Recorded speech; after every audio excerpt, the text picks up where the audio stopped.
क्या भारत सरकार अडानी परिवार को अमेरिकी जांच से बचा रही है? यह सवाल इसलिए उठ रहा है क्योंकि भारत के कानून मंत्रालय ने एक नहीं बल्कि 2 बार अमेरिकी शेयर बाजार रेगुलेटर यानी SEC के समन अडानी तक पहुंचाने से मना कर दिए हैं।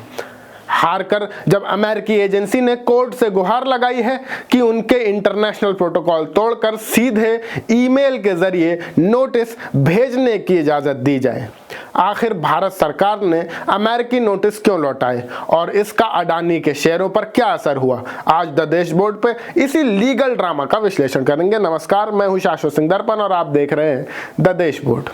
आइए पहले पूरा मामला समझते हैं, ये कॉन्फ्लिक्ट किस चीज को लेकर है। इंडियन एक्सप्रेस की एक रिपोर्ट ने बड़ा खुलासा किया है। अमेरिका का securities and exchange commission SEC, जो वहां का शेयर बाजार रेगुलेटर है जैसे कि हमारे यहाँ सेबी है, SEC ने गौतम अडानी और उनके भतीजे सागर अडानी को कानूनी नोटिस भेजना चाहा। SEC ने नियमों का पालन करते हुए हेग कन्वेंशन के तहत भारत के कानून मंत्रालय को 2 बार दस्तावेज भेजे ताकि वे इसे अडानी परिवार तक पहुंचा दें। लेकिन मंत्रालय ने 2 बार इन दस्तावेजों को बेरंग लौटा दिया। अब दिलचस्प बात यह है कि ये नोटिस लौटाने के पीछे की वजह क्या है। दस्तावेजों के मुताबिक भारत सरकार ने तकनीकी और कानूनी पेच फंसाकर समन लौटा दिए हैं।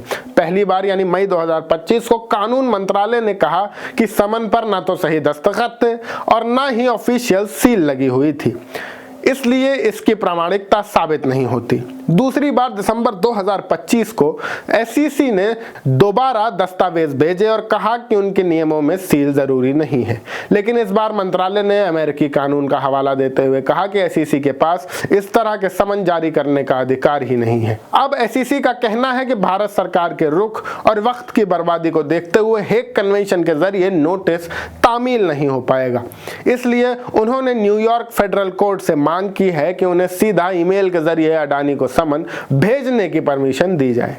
जानते हैं कि आरोप क्या है। यह पूरा विवाद नवंबर 2024 की एक शिकायत से जुड़ा है। आरोप है कि अडानी ग्रीन एनर्जी ने सितंबर 2021 में निवेशकों को गलत और भ्रामक जानकारी दी थी। यह मामला कथित रिश्वतखोरी और अमेरिकी शेयर बाजार नियमों का उल्लंघन है। हालांकि यह एक सिविल केस है जो क्रिमिनल केस से अलग चल रहा है। जैसे ही यह खबर बाहर आई कि SEC अब सीधे कोर्ट चला गया है, अडानी ग्रुप के शेयरों में भारी गिरावट दिखाई दी। 23 जनवरी को आई खबर के बाद अडानी ग्रुप की कंपनियों के शेयर 3% से लेकर 14.5% तक गिर चुके हैं। देखते ही देखते ग्रुप की मार्केट वैल्यू से करीब 1 लाख करोड़ रुपए साफ हो गए। अडानी ग्रुप इस पर क्या सफाई दे रहा है, आइए ये भी जान लेते हैं।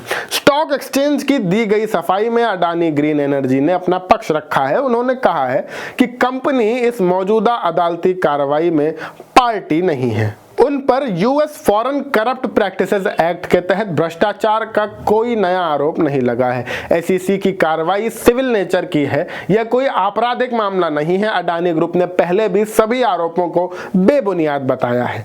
अब बड़ा सवाल यह है कि यह मामला अब सिर्फ एक कंपनी का नहीं बल्कि 2 देशों के कानूनों के टकराव का बन गया है। अगर अमेरिकी कोर्ट ईमेल से समन भेजने की इजाजत दे देता है तो क्या यह माना जाएगा कि भारतीय कानून मंत्रालय की सुरक्षा दीवार टूट गई है?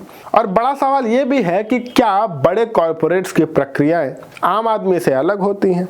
इस हाई प्रोफाइल कानूनी रस्साकशी पर आपकी क्या राय है? क्या भारत सरकार का समन लौटाना सही था? हमें कमेंट बॉक्स में जरूर बताइएगा। अगर आपको ये रिपोर्ट, ये वीडियो पसंद आई हो तो इसे लाइक करिए, अपने दोस्तों के साथ, अपने फैमिली मेंबर्स के साथ शेयर करिए। हमारे और अपने चैनल द देश बोर्ड को सब्सक्राइब करिए। मैं शाश्वत सिंह दर्पण, आप सबका बहुत बहुत शुक्रिया।